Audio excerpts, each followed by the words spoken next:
Now, news can be a tough and a hard business. We talk about some very disappointing, depressing, worrying things, but once in a while I get an opportunity to do a conversation that's good for the soul, for my soul at least. And I hope that this conversation is good for your soul as well, because my guest this evening is A.R. Rahman. And the reason why we're having this conversation is because the British Academy of Film and Television Arts, BAFTA, has announced their collaboration with A.R. Rahman, who's going to be the ambassador for the BAFTA Breakthrough Program in India for 2020-2021. Now, what happens is 5 extremely lucky and talented individuals will be chosen by a jury, and they'll be mentored and trained in the fields of cinema, television, gaming, and they'll also be given international exposure. So I'm really glad that I got this opportunity to have this conversation with Mr. Rahman, and we sort of grabbed the opportunity when there was a slight window to say yes. And here he is with us this evening. Mr. Rahman, good evening, and thank you for joining me and having this conversation. This is obviously, and I know that from the previous work that you have done, you're someone who believes that every street in India has talent, specifically music talent. And you've also dedicated some amount of time and energy in your career to find that talent. Is this an extension of that, to give Indian talent international exposure? What will your role be specifically?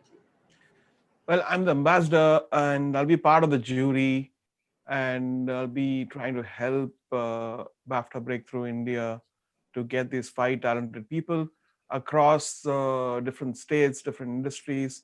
It's not just Hindi film industry alone. It could be Tamil, Telugu, Malayalam, Kannada, Bengali, Punjabi, Marathi, whatever. It's just the talent matters. And it's not just movie industry, it's also the television industry and the gaming industry. The gaming thing is, I feel India has a lot to do in this. They should come up in this, because the world is going towards gaming, and gaming is almost becoming bigger than movies, because those games sell so well. And now I think with the new Unreal Engine and PlayStation and all those things, the games look, twice better than movies, because it's 8K and so I think knowledge is very important. I know we have amazing talent, brainy people with a great culture, and we have to tell our stories in a way where the world can also enjoy them. And I feel like when we don't tell our stories, then somebody else tells our stories, which is not fair. And what is that which we require to the tools in which, or the understanding where we can go on the international stage and tell a story. So these makers, or the talent which we're going to find, are the ones who are going to get nurtured for a year. They'll get workshops, they get connections, and they get an understanding, and they'll probably give something amazingly beautiful to the world by this attempt.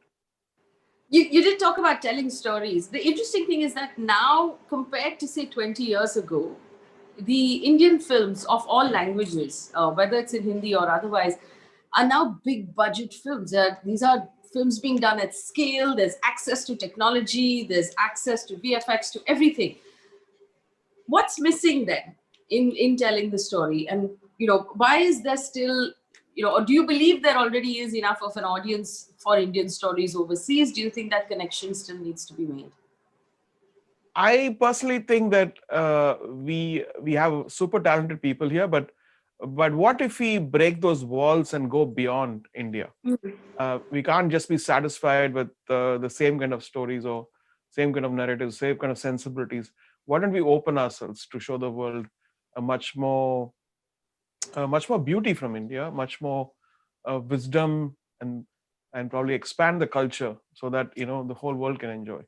It is in a way, it is a marketing India to the world, marketing towards with art, with sensibilities, with beauty, and that's, I think, should be the goal of India. That is the biggest soft power, which we're missing. It's happened to some extent with some bands in music. BTS, for example, has managed to cross over massive gaps of language and region, and they've made themselves a global name. They've made themselves now a valued, literally with dollars, a global brand as well. do you think there's room for Indian art, Indian music, Indian film to sort of hit that scale? Because obviously, you've said a couple of times that we have that talent. Um, we need the knowledge and we need the connections. Are the connections that important? I think it is. Marketing is important, and timing is also important. I think if you look at Latin America, how Latin music took over the US, and then if you take India, what happened after Jai Ho, we Yes. didn't capitalize on it. We didn't capitalize because that's a huge wave of Indian wave which happened after Slumdog Millionaire, the Oscars. We were just uh, the center of the world. We were there for almost a couple of years, but I think we didn't follow it up because here we took look at South Korea. I believe even the government kind of helps market their musicians, and if you look at classical music, and then they're really coming up the game, and movies, and then the television, and then movies. Of course, what Parasite won the Oscar, Yes. and then BTS, of course. Then they had one big hit, Gangnam Style, and then they followed up acts. It's important to be together to crack this. Every industry should be there together, and that way we can achieve that stuff. And it always, opportunity comes back again, and because it's not a fluke, because we have so much to show. Um, yeah. But when you say we missed that opportunity after Jai Ho and after Slumdog Millionaire, where everyone was talking India, everybody was trying to dance like us, and then it sort of got typecasted into what Bollywood dance is like, and it got shoved aside. What would that endeavor have looked like if we had done it right? What should have ideally happened in your mind? In my mind, see, I'm not saying that nothing has happened. There's a lot of fans for even what we're doing. Um, some of our heroes are world famous. If you take the Middle East or Africa or all those places, Russia. Uh, I felt like there is a sense of complacency. There's a sense of satisfaction, saying, "No, this is fine. We have 1.3 billion people," and particularly at this point of time where there was a lot of racial attacks. Abroad, Indians get attacked because somewhere I think you need to prove, you need to show your culture in a grand way where they understand how we are different. At the same time, we are the oldest culture, and their stories have to come out through music, through art, through films, and of course now gaming. Do we have one big game? No. And especially the BAFTA Breakthrough gaming kind of intrigued me a lot because the difficulty in producing games or programming games, it's simplifying now. I mean, and the access to knowledge, the access to how you can shape up our own content, that's changing. It's becoming easy. And this is the time I think people should latch on and establish that. In a recent interview, in fact, just 2 days ago, you said that the same thing. You said we have to tell our stories because the world is now divided. It has become divisive. And this is a point where our stories and where art can be healing. Do you believe that art right now, specifically, obviously will reflect the world that it is functioning within, and has that power to heal what you're seeing as divisive? And what are you seeing specifically as divisive in the world at this point? See, I think there's a famous quote says that history is dictated by the victors, or whatever it's called. So it's not just so blanket blaming anyone, or we are talking about narratives are being now bombarded to people like this is the news, and then you go in, you see a human side of everything, right? Whether it's a culture or the caste or religion or anything, or a country like India, and we all look the same. And so the part of if you take Pakistan, Bangladesh, India, we all look the same. So unless you tell a story, unless you show something beautiful which comes from each culture, you don't have to try hard. There's certain philosophies, there's certain lifestyle, there's certain wisdom within ourselves. It's in our blood, and it has to come out in a way where it is artistic and where there's certain tastes, like food. One of my friends, Bernie, says that like how certain food is good for certain people, but it might be good for a culture, it may not be good for the other culture, it might be too spicy. But how do you market that, and how do you get people in to eat that stuff is Right. probably finding splitting the difference and finding the middle way, and keep all the goodies and yet package something which is beautiful. So effectively, you're saying that India has a tremendous potential right now for the soft power of storytelling, not just through Bollywood, but through our music, through gaming, through art, through filmmaking. And this is something we should be capitalizing on. I also must ask you, across the world right now, there's this whole argument of freedom of expression, um, everywhere, from the US to France to India, about whether or not it should be allowed to offend or not allowed to offend, whether artists should be careful or mindful, or, when creating. I want to understand, as someone who has created for your entire career from the time you were very young, do you believe that impedes artists? This sort of conversation, do you believe that freedom of expression should be absolute, or should it be conditional? I It's a very tough question, and I know that many people believe certain things, and there's a lot of history behind what you're talking. But I feel like, uh, particularly now, India is one of the youngest country now. No, the 60%. I think that's what I heard like 10 years back. Yes. 60% of all of us are young. I'm not young anymore, but so we have the power to say stuff on social media, and then we can protect our culture. That's what is happening. Some people make toilet seats out of idols of what is very divine for Indians, and of course we rebel on that. And at the same time, this is something which is very, very important. Some now, for sexism, there is an issue. For chauvinism, there's an issue. For homophobic people, there is an issue. So in a way, we are all refining to respect each other. We are refining to respect each other. So if there's a billion people believing something, why go offended and say that it's freedom of expression? And so that's what I think, that's important to every culture, and that's one of the reasons why we have to tell stories properly and say that this one thing will offend a billion people. Don't do that. And because now there is a voice, there's a voice which can say that. And so same thing which can go for even people talking about the Holocaust. There are people who will get offended. Don't even say the H name. Because so it's not about powerful countries or not powerful countries. I think we have to be equal in everything, to respect traditions, respect figures. And because I think it's going to offend a billion people or 2 billion people or the whole world. And so I think artists should be responsible. There's so many other topics. Why go in that stuff which offends people? Well, you did mention the internet, and the internet really has changed the way music, at least, is consumed. The way music is bought, the way it's consumed, the way people listen to it. Uh, has it changed things for you, when you're producing the music? Because it's people are in a different sort of frame of mind when they're accessing it now.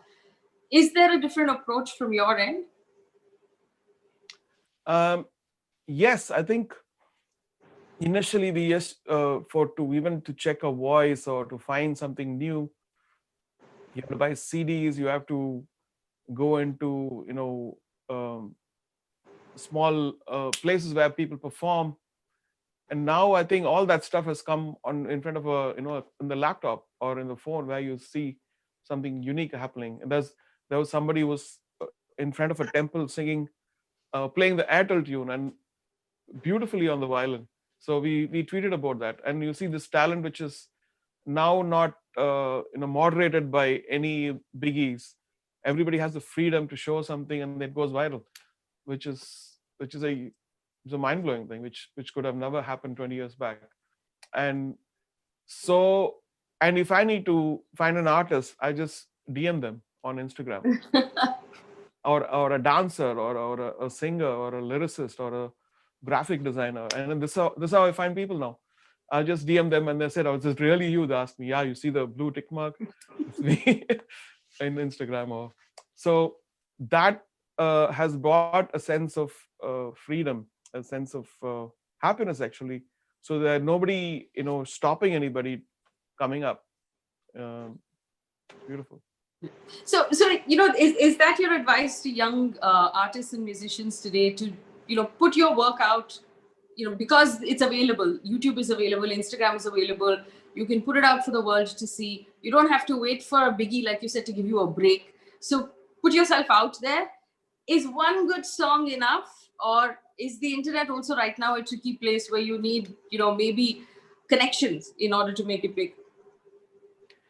I think connections, everybody, uh, the good thing about the world is they share so much. If you know something, they share it on YouTube or Instagram.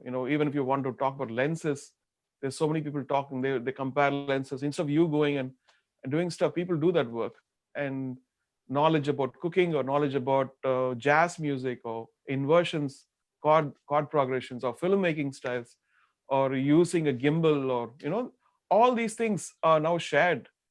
And these were very, very difficult knowledge before.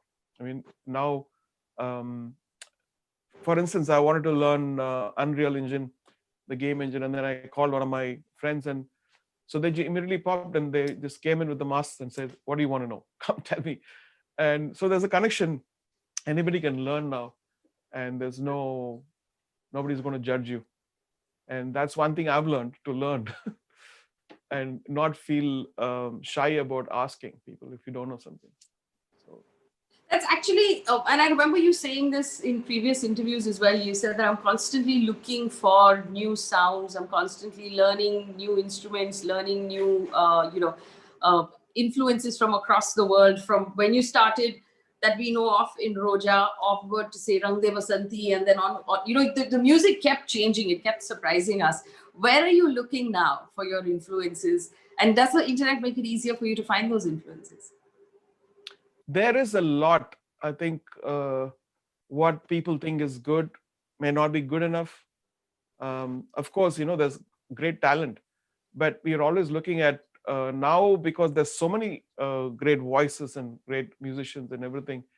It is the composer or the producer who has to make those choices. And what should I give to people, where they listen to good stuff so much, but how can it be greater? How can I give something very special? How can I refine everything and give them the best? So and simplify things. So I think that's the challenge of any composer now, rather than before it was easy. You could make a song. Now the refinement and how it's going to sound 50 times after you listen to it, is it going to sound great even more, or it's going to just fade away? So that's the magic you have to find in your songs, I guess. Well, on behalf of the people in my age group, let me tell you that Roja still sounds amazing, no matter how many times we play it on loop. And is that because of the kind of layers and the refinement and the process that goes into your music? No, in a way, yes. I think when I was just a year before is when I was trying to form my sound, and I learned it the hard way, because nobody taught me all this stuff. Just by listening, just by assuming things, and just by happy accidents, which I thought, oh my God, this accidentally happened, but it sounds cool.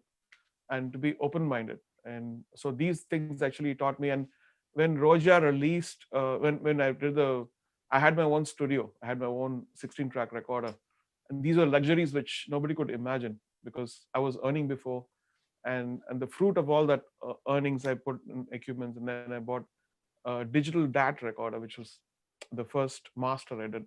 So when I did that, I knew that even after 20-25 years, it's going to sound the same, because it's digital. It's not tape machine, but it's protecting my stuff. So it's a great timing. I think the time when I came in, everything opened up, and not fully, but at least for me to do something. We didn't have budget for even instruments that time. It's a very low budget movie, so I had to ask permission every time I needed to use strings or guitars or brass section. And because I think it was made on a very, very low budget, the movie. So So obviously now from where you're working in your studio in Chennai, you have access to whatever you want in terms of technology, in terms of instruments, in terms of artists. Is it more daunting to make music now than it was back then? yes, I think you have to make the right choices, that you have everything, but do we have to use everything? Mm. And you have 100 people, do you need to use 100 people for everything? And so you just have to use a mind and find the soul in everything. And then something which people uh, still respond is the songs coming from the heart. And I was just watching Lucky Ali on YouTube, where he just has a guitar and he sings "Oh Sanam," and it's a very low grade some capture people had done, but still I felt like, oh man, this there's no substitute for a person who sings live, who takes a guitar and starts singing, or me with the harmonium or with the piano.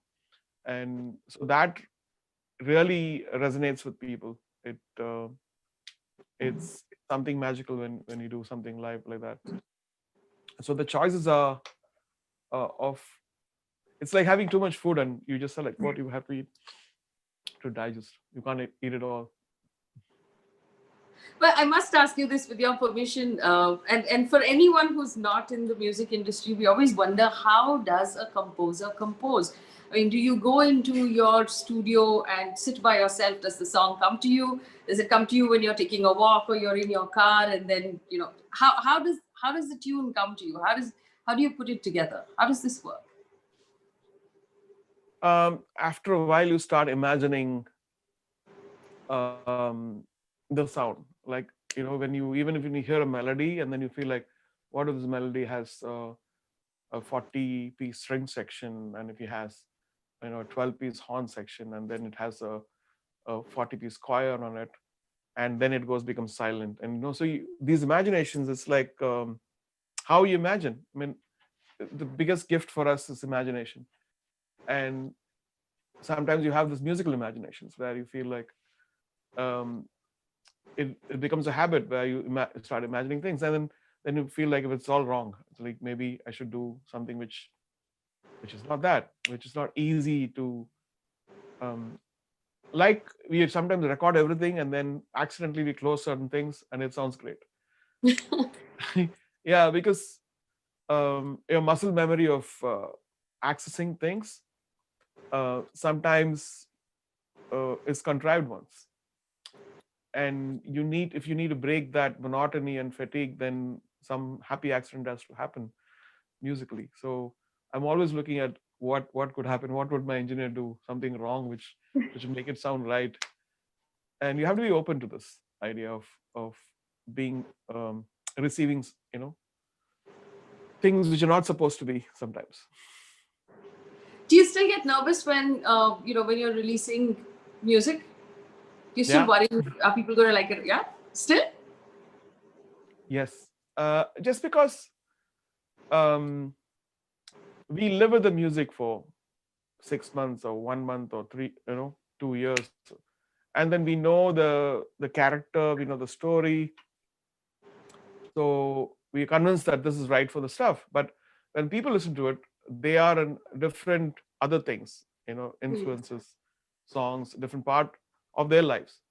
So them responding to that stuff is sometimes it collides and it's, oh my god, amazing stuff, it comes at the right time. Sometimes it feels like, hey, what is this stuff, till they understand why it was made and why the intention of it, and what it does to them emotionally. And so, do you have tunes, somewhere tucked away, waiting for the right sort of project that you lend that tune to? Do you have tunes you haven't used yet? Yeah, I do have, but nowadays I keep forgetting. I keep writing something and it's on a folder, and then it's like, oh my god, I know that this was nice, and it'll be like 2017 or 2016, and then you pick it up from there and say, oh, I have something ready already. Because it's like sometimes you get this inspiration where you write 10 ideas on the piano and you forget it, because there's so many of those chunks, and only I would know how to decode it. Nobody else would. There'll be the thing and some weird cryptic messages how to orchestrate it, or the rhythm section and all this stuff. So You've also used music a lot to put out social messages. You just did Mission Pani, which is a beautiful, beautiful number about basically children telling us what we should already know, which is to save water. Uh, Again, art manages to cut through that clutter. But how important are these projects to you right now? very important actually. I was um, humbled when I heard the concept, and because I was working with Shekhar Kapoor, who was crazy about that movie called Pani, and he tried to make it 3-4 times. So almost 10-15 years of my life has gone on him bombarding me with information about Pani and how it's so important. So I think it's a fruit of all his research and his ideas, and so it came out easily. Like, so what about a song like this? And he actually kind of helped shape it up. Like, we had a certain the song was much bigger before, and I think he made us cut it into this what we have now. What is your, advice to? And I know everybody asks you this, so I apologize for asking you again. But I have a large audience of very young people who are going to want me to ask this question. For young people who want to become musicians in any capacity, uh, your daughter has just, in fact, started, released her first single, which is amazing. It's doing really well. Is the YouTube route the route to go? Is there enough of a market right now for independent music? What do you recommend they do? What is your advice to someone young asking you that question? I think it's a tough question because each person's belief system is different. Like, I believe that even when I in the 80s, late 80s, when I was practicing, I felt like I was a session musician. So when didn't get work, Mm. I would play. I came out of a permanent composer. Then I was freelancing. When I was freelancing, I'd taken a lot of loans to buy my equipment. So my mother was very worried, and every time she would worry, I would just go and practice, and I say, I'm practicing this for myself. And the more deeper I go in, um, people found me, and it's like the universe will send messages that this person is going very deep, and is extraordinary, or she's practicing so much, and it'll happen. I think I've seen that happen to many people. When they go deep without any botheration, people find them.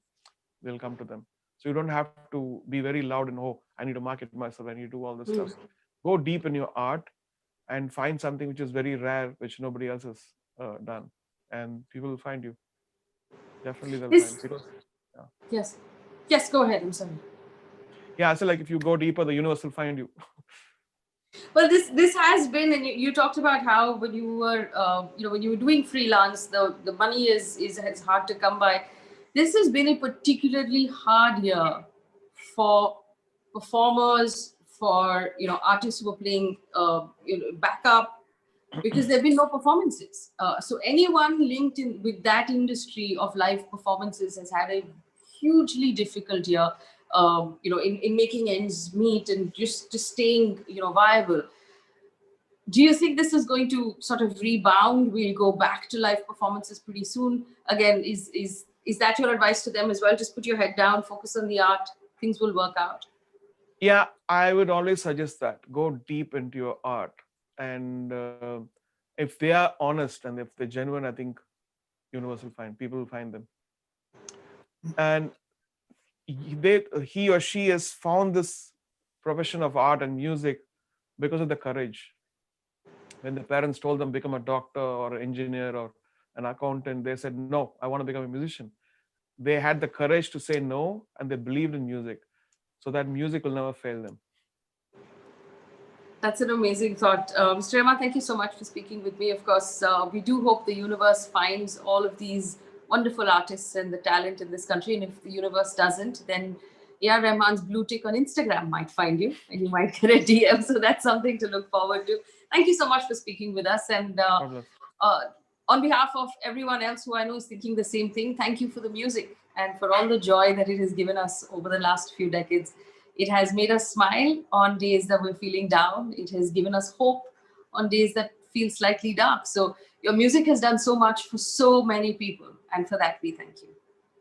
Thank you. Bye.